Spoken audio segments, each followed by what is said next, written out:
Hello, my name is Antoinette Kelly, and I am a member of the Carthage Historical Museum Committee, and we are doing different excerpts on people who live in Carthage, and we're trying to find out information on persons that have lived here forever, meaning they've been born and raised here, and give us some history about that. The lady I am going to be interviewing is Patricia Brown. She works here at the Jackson Terrace Apartments, and she's my first cousin.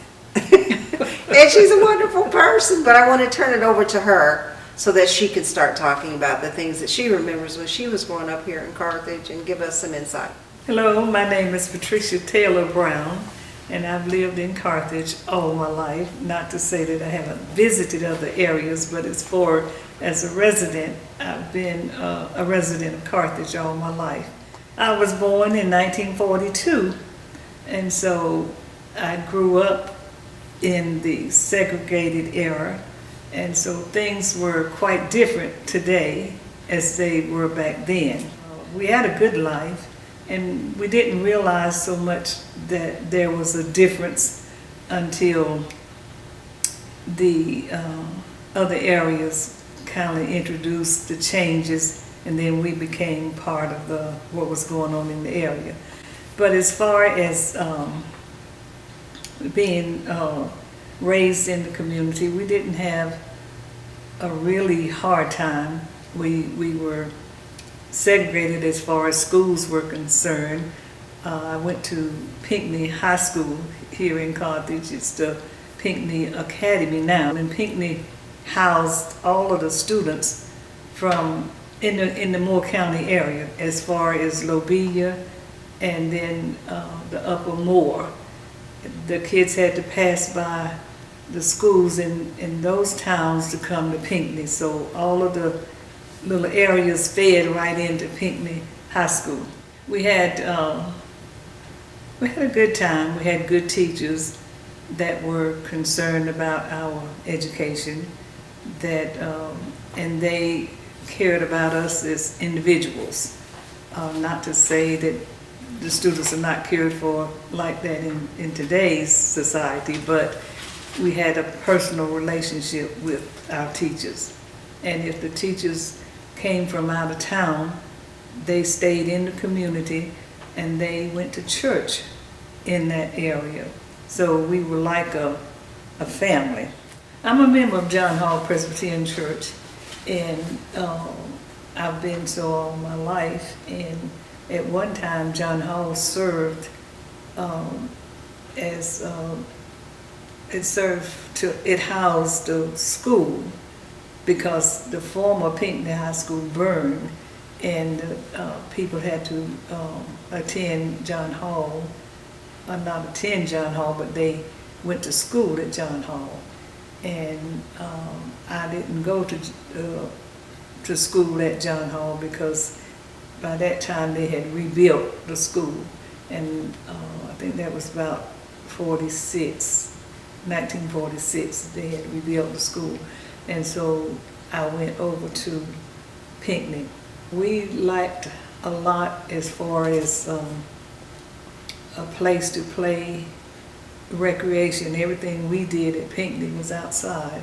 We even had to play basketball on the court where they parked the buses, because there was not a gym for the children of color. So we played basketball outside. And in 1956, that's when they built the gymtorium. It was a gymnasium and an auditorium all in one. You had the stage where we had our graduation, and then you had the bleachers on one side where you played basketball and they sat on the bleachers.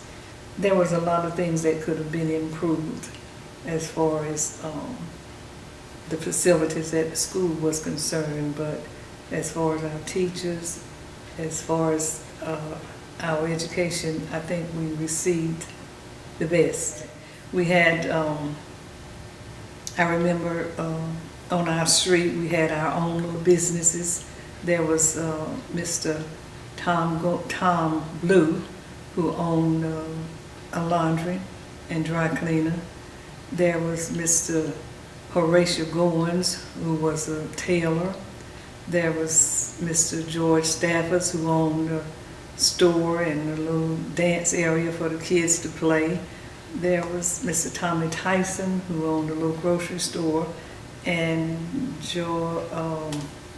there was Will Harris, Mr. Will Harris, Miss Nanny Parks, and those were businesses right on Dowd Street, and so we enjoyed that. I remember going from our school to Mr. Stafford's on the way home, where we danced and just had a good time after the ball games. The difference in when I was a child or when I was a young adult is that more opportunities have opened up. When I was a child, the only work that you could do was handing tobacco or working in the tobacco field. And it was only when the OEO program started that you became aware of the different opportunities that were available to people of color. And what is the OEO? That was the Office of Economic Opportunity. Oh, okay, okay. And when I was young in my marriage, I would see young white married couples getting all these pretty brick homes, and I wondered where they were coming from. How could they get that kind of home? And basically they were no more educated than I, or they had better jobs. So when I started working for the OEO program, which was SCAP, or Sand Hills Community Action Program in our area, you became aware of different programs. For instance, the Farmers Home Administration provided homes for people of low income. And so you found out then where they were getting their houses from and how they were able to get the nice brick homes, and we were not able to get them. And when we started working through the program, we found out about different programs that are available to help people of color. Because before then, I had been in Carthage all my life and had never heard of a Farmers Home Administration or FHA. So it was only after then that I was able to get information and pass it on to other people in the community so that they too could get a nice home to live in. The job market was still not so great because people have a way of handing down their jobs from one generation to the other. So if it was a place where grandmother could hand it to the daughter, daughter could hand it to the granddaughter, then you never got the opportunity to get into that door. It was only through the OEO office and through SCAP that it offered employment. There was new careers, there was Head Start, there was on-the-job training. All of these things became available when people became dissatisfied with the way things were. People began to rebel or began to realize that things were not fair, and they wanted equal opportunity. And so there was a lot of fighting, not so much in our area, but in the South, deep South. That's where the struggle really began, and people just was not going to be satisfied with the way things were, because people don't want to accept change readily. And during that time, it was not a situation where people really wanted to accept changes. And it was a struggle. And as I say, it was not so much here in Carthage, but in the Deep South is where it all began. And then it trickled on up to the 5 at the the stand at A&T where the students sat in at the counter. And so that's is about as close as it came to Carthage as far as fighting for equal opportunities. Were you able to participate in any of those events during that time, or? No, I didn't, Okay. because it did not happen right in the immediate area. Oh, okay. But I won't say that we were satisfied, but it just didn't come into the Moore County area. And I know that some of our leaders fought for change, but it was not a situation where you had to just really get down with it or just come in and have sit-ins and things of that nature. Now we had a very affluent leader, Mr. Judge Douglas, we call him, and he became the mayor of Southern Pines. And then there were several others in the Southern Pines area that really worked hard to bring about changes in the Moore County area. The NAACP played a great part in bringing about change. And people often say it's the most feared organization that there is for people of color. And I think everybody, especially a person of color, should be a member of the NAACP. And it's not just for the advancement of colored people. It works for everyone. Miss Pat, you've seen Carthage in the past. You've seen it in the present. How would you like to see it in the future? In the past, Carthage was a flourishing town. We had 2 theaters, we had 2 drugstores, we had several grocery stores, we had the 5 and 10, and we had a variety of clothing stores.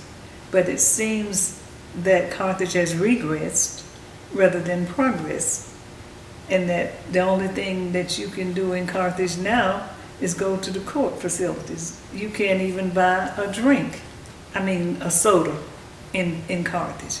I've not seen any drink machines or anything of that sort. You have some thrift stores, but you can't buy a pair of shoes in Carthage anymore. And they did have a store there called Fred's, and they've torn that down to make way for a parking lot.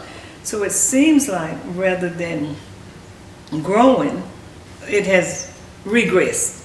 I would like to see Carthage become a place where you can maybe go in and buy a dress or a pair of shoes, or just a place where you can go and sit down. And now they're planning to close Dowd Street to a certain point in order to build courthouses. Now they've built several courthouses, and each time they say this is going to be big enough, and then you come back and the commissioners or whoever say, well, we got to do another one. And so for what? If we are the county seat, then certainly there should be some type of facilities uptown that you could go to. But at this point, there's not anything. So from the time I was a child up until now, it has certainly changed. Life in Carthage was not, it was not a situation where you were unhappy. I think everybody was happy as far as I know. Everybody was sort of in the same boat. Nobody knew that they were poor than the next because everybody was poor. So you didn't really know that you didn't have as much as another person because everybody was basically the same. But as I said, we enjoyed each other and we had a good time.